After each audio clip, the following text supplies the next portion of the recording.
Welcome to Engage Your Tribe, a podcast about the art and science of audience engagement. I'm Jeremy Shear, and my guest is Rachel Iannarino, VP of Marketing and Client Experience at Baesman. Rachel, it's great to have you on the show. Oh, thank you for having me. You're very welcome. Engage Your Tribe is brought to you by Tribal Knowledge Podcasting. We're a full-service B2B podcasting agency, and we help brands use podcasting as a fun and efficient way to have non-salesy conversations with the buyers and decision makers you need to get to know to grow your business. You can learn more at tribknowledge.com.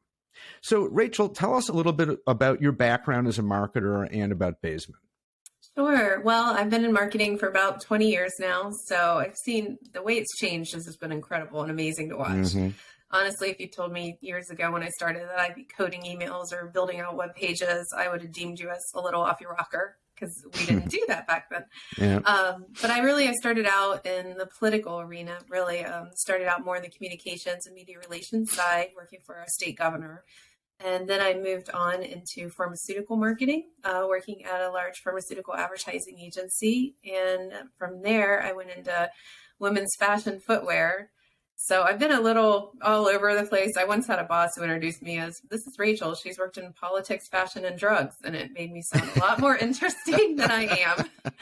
But it's probably been the past 8 to 10 years or so, I've really gone into the B2B marketing space. So it's been exciting to merge kind of all of my experience together and take that into other industries.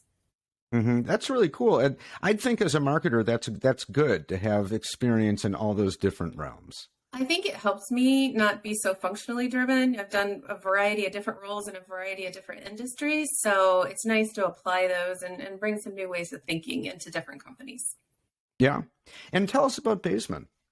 Sure. Well, Baesman, we are a marketing firm. So we specialize in personalized communications and customer engagement. We've been around for 70 years. We're family owned. We started out primarily as a commercial printer back in the 50s when the Baesman started the business. We're now into the 4th generation working at our company, and we're currently owned by the 3rd generation of Baesmans. So what we really do is help our clients get personal. At the end of the day, we say we exist to help our clients, even our teammates and our community, achieve more than they thought possible through personalized communications. So a lot of our clients historically, we like to say we were born in retail. We started out doing a lot of printed marketing for our clients, some of the largest brands across America, actually. And we do anything from in-store signage to all of their other printed marketing collateral. And a lot of reasons that the clients come to us is we're located in the heart of the Midwest, which means we're a 2-day shipment from 80% of most locations within the U.S. And when you talk about in-store signage, especially for retail, timeliness is hugely important. And we also can do our own custom packing and kitting, meaning the signs arrive with no damage. So there's a lot of, in the industry, damaged signage is quite a challenge for a lot of people. So we really started off and built ourselves up, that way through more of the traditional printed collateral or in-store signage. But about 20 years ago, our current CEO and owner, Rod, he saw a need or an opportunity, I should say, for us to become more valuable to our clients. Because what we do with these personalized communications is we rely on data. So he actually created a CRM and analytics and loyalty division within Baesman, where what we do is we can take our clients and take all their data, whether it's in multiple locations or one, we can consolidate it into one, clean it, organize it, and then provide a single view of the customer. So it then allows our clients to better segment and communicate with their customers. So by using that strategic analytics portion, we really help our clients communicate more on a one-to-one basis. So that's where our bread and butter is. And in addition to the strategy, we execute on that, whether it's an email campaign, an SMS campaign, or even direct mail. About a year ago, we implemented new printing technology. It's really cool. It allows us to do variable data printing, meaning if you want to send a direct mail to your clients, take your data, and you can create those custom one-to-one direct mail. So each piece can be completely different than the one right before it. So it doesn't, there's not a lot of versions. You aren't having to change out plates, and so it reduces your cost. It allows you to get really personal with the customer. So a good example of that is if you're in the healthcare, we have some healthcare clients, And if they want to communicate about preventative screenings or, other types of incentives, they can change the imagery, they can change the messaging. Retails can change offers based on past purchase frequency, relapsed customers, upsell, cross-sell. So it really gives our clients a better way to communicate on a one-to-one basis. Mm-hmm. I mean, personalization is so important. We could, and it's a whole topic unto itself. And we could easily spend the whole time talking about that, but we're actually not going to. We have a whole different topic we want to talk about, but it's really cool that you guys are able to do that and to enable others to do it. It's so valuable. So what we are going to talk about is something else that you guys do really well, which is internally, you work very closely with sales. You and your team work with sales and the sales team. And I think, most marketers would agree that marketing sales alignment is really, really important, but they'd also probably admit that it doesn't happen nearly as often as it probably should, right? It's not always so easy to make it happen. So first, in your opinion, why is it important that marketing and sales are closely aligned? Yeah, I really think it comes down to that overall customer experience, right? We both need to be on the same page and we need to be communicating value. I think historically in the past, what I've seen is marketing and sales teams being on completely opposite sides of the spectrum, or a lot of finger pointing, whereas the marketing might say, oh, they're not using the content I created. They're not using the tools. Why do we spend our time doing this? Whereas a salesperson would say, where are the warm leads? These leads you're sending me aren't qualified. I need better leads. So there was like this divide. I think we were working on total separate ends of the spectrum at one point. It's kind of like remember those woven finger puppets we had as a kid, and you put your fingers in, the further you pulled them apart, the less mobility you had, the more tension, but you come together and you can move. So I think that's where we just had to come together and really align to our goals and expectations. Yeah, it's so important. I worked at a company once and I was in marketing, I was a copywriter. I remember spending like months and months on some project, and finally it was finished and it went out, and then a few months passed and I was talking with a salesperson and I asked them, I was like, so how is it going with that, piece that we created for you guys? It was like a booklet. And he sort of looked at me puzzled, and I was like, that thing that we made. He was like, oh yeah, we hand it out and people just throw it away, so we just stopped using it. And I was like, oh man, it made me feel kind of demoralized, like I'd spent all that time on this thing and it turned out to be totally useless. It was. So I think morale is at stake too. I think especially for marketing, if you want to feel like what you're doing actually is useful. Absolutely. And I think that goes back to open communication, like talking to each other and learning from each other, because maybe when we're developing a piece of content, we should talk to sales and say, okay, what's going to resonate from your experience? Because I don't want this to end up in the trash. I'm going to put a lot of work and expense into it. So I think that's where marketing and sales can really come together, by opening up that dialogue. I mean, I can tell you today, there's not a day that goes by that I'm not talking to one of our salespeople. We call them new business development team, but we talk multiple times a day. So about various things, how to improve process, ideas, what type of content would work better. So I think once you break down those barriers and you start actually opening up that dialogue and just speaking on a regular basis, it really makes for a more productive team overall. Yeah, for sure. I mean, but unfortunately, there are a lot of marketing teams out there that are not so closely aligned with sales. The barriers are there. So what's been your strategy for breaking down the barriers, for opening those lines of communication? I think, honestly, it has to start with your leadership. If the top's not bought in, you're not going to get very far. I'm in a fortunate position where both of our owners, our CEO is Rod and our president, Tyler, they both are 1,000% bought in on this strategy. And Tyler actually leads sales. So he's kind of my peer on the marketing and sales alignment.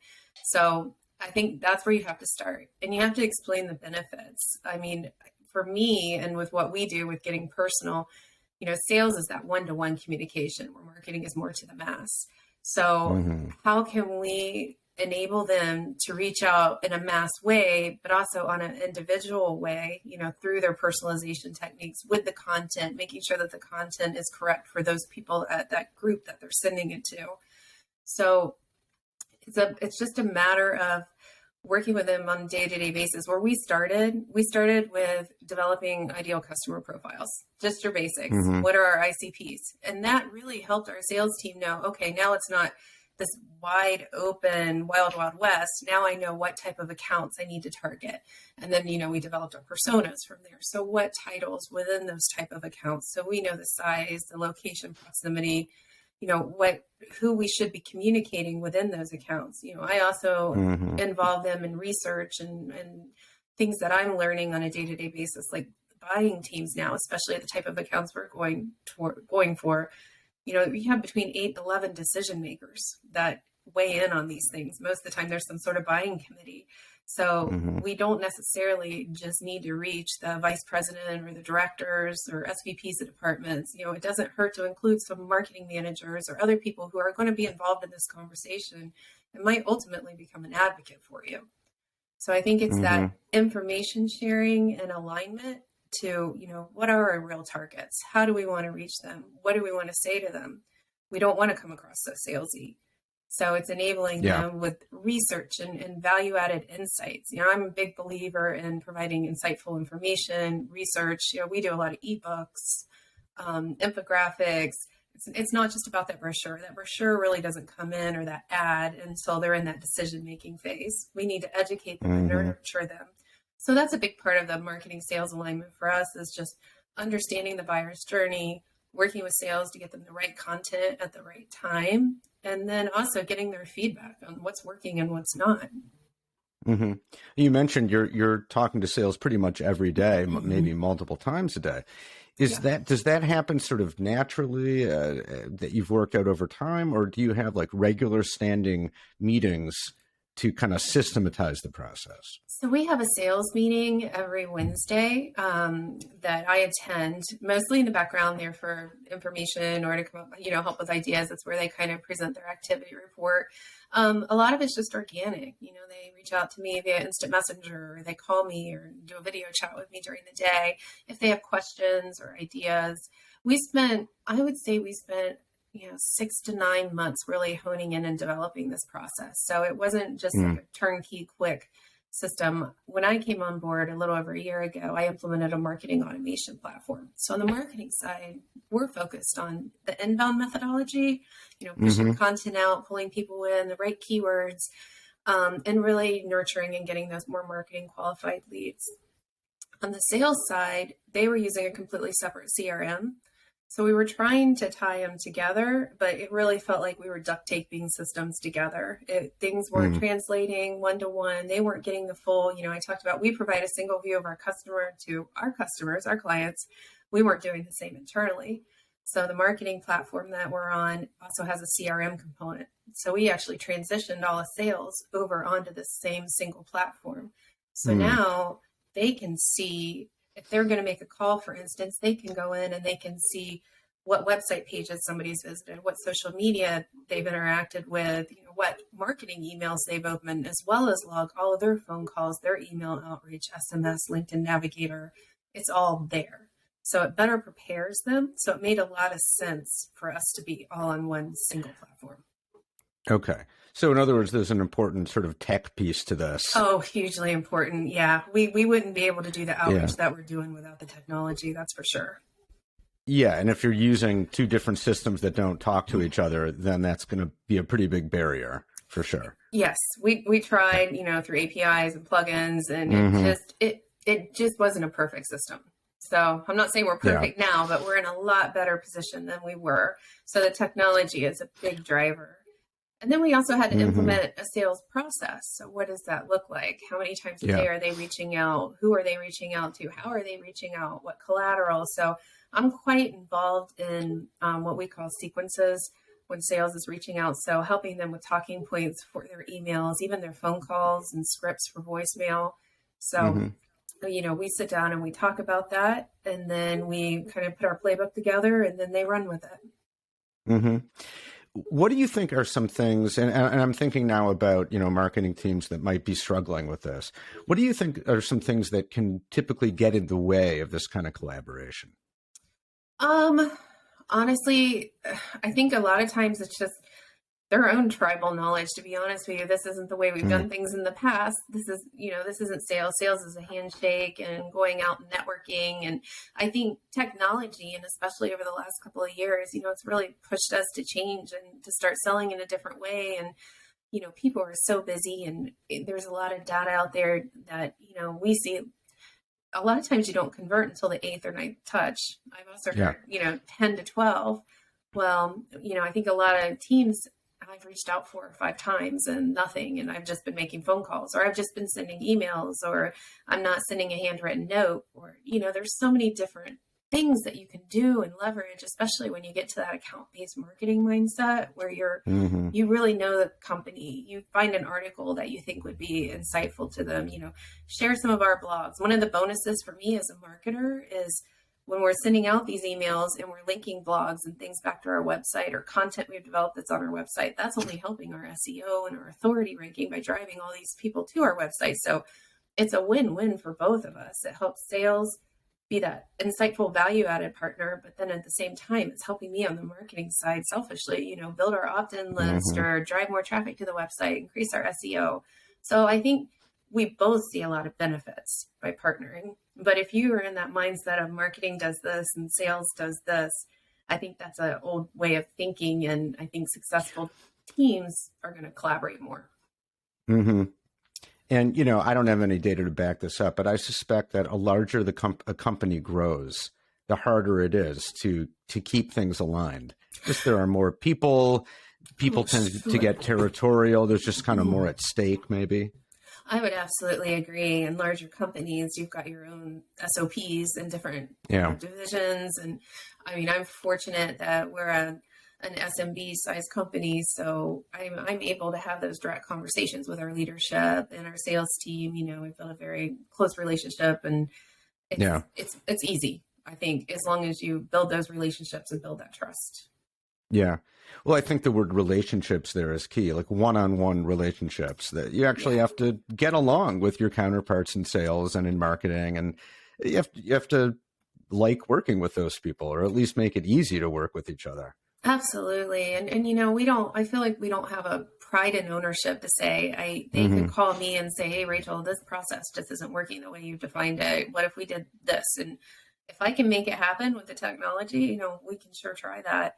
Or I can call them and say, hey, I don't like this message. I think, this piece of content or this statistic might work a little bit better for you. And they're open and willing, to hear that or test it. So we have that open dialogue. So we're not getting our feelings hurt or nobody's stepping on toes.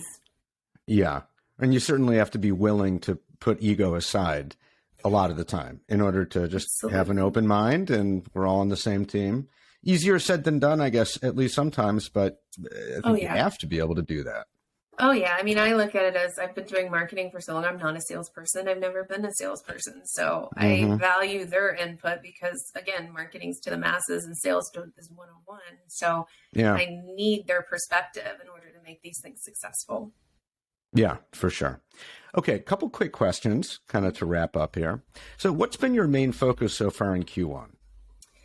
Q1, from my perspective, is building brand awareness. Like I mentioned, we're a commercial printer, but we also have all these other great services that people don't automatically think of us for. So the Baesman brand name is pretty well known in the printing industry. We're one of the largest printers in the country.